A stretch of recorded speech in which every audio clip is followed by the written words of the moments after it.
24 is divided into 2 parts. 24ని 2 పార్ట్స్గా చేశాడంట. ఓకేనండి, అంటే 2 సంఖ్యలు కలిపితే 24 రావాలని అర్థం. Such that 7 times the first part. మొదటి భాగానికి 7 రెట్లు చేశాడంట. అండ్ యాడెడ్ టు, దాన్ని ఏం చేశాడు, 5 టైమ్స్ ద సెకండ్ పార్ట్. రెండో దానికి 5 టైమ్స్ చేసి కలిపాడు అనమాట. సో ఆ రెండు మేక్స్ అన్నా, మేడ్ అన్నా, గాట్ అన్నా, గెట్ అన్నా, ఈజ్ అన్నా, వజ్ అన్నా, ఆర్ వర్ గెట్ గాట్ అన్నా, ఏ బీ ఫార్మ్ వెర్బ్ వచ్చినా, ఏ ఆర్డినరీ వెర్బ్ వచ్చినా, ఏంటి అప్పుడు ఈక్వల్ టు పెట్టుకోవాలి. అర్థమవుతుంది కదా.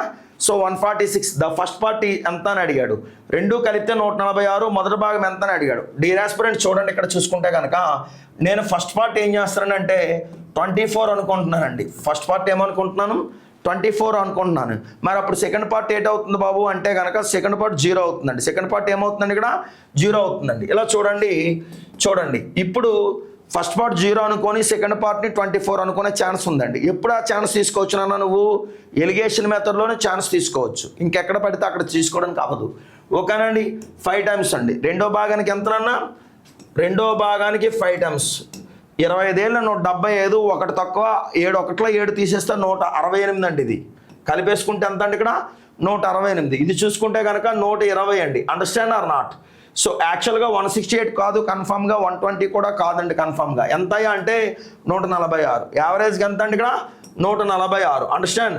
సో ఎప్పుడు కూడా గుర్తుపెట్టుకోండి, చిన్నదానికంటే పెద్దగాను గుర్తుపెట్టుకోండి, పెద్దదానికంటే చిన్నగానే ఉంటుందండి ఈ వాల్యూ ఎలిగేషన్లో. 120 లోపు ఉంటుంది అన్న, 168 దాటి ఉండదు. ఒకవేళ అలా ఉందంటే మనం చేసే తప్పు అని అర్థం. సో దీనికి డిఫరెన్స్ 26 అన్న. దీనికి డిఫరెన్స్ వచ్చేసరికి ఎంత అంటే కనుక 2. 8లో 6 పోతే 2, నెక్స్ట్ 6లో 4 పోతే 2 అండి.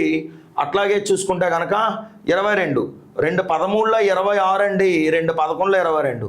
13, 11 కలిపితే ఎంత వచ్చిందండి, 24. అంటే ఫస్ట్ పార్ట్ 13, సెకండ్ పార్ట్ 11. వాడు ఏమడిగాడు, then the first part is అని అడిగాడు. ఫస్ట్ పార్ట్ ఎంత అంటే కనుక 13 అండి. అండర్స్టాండ్?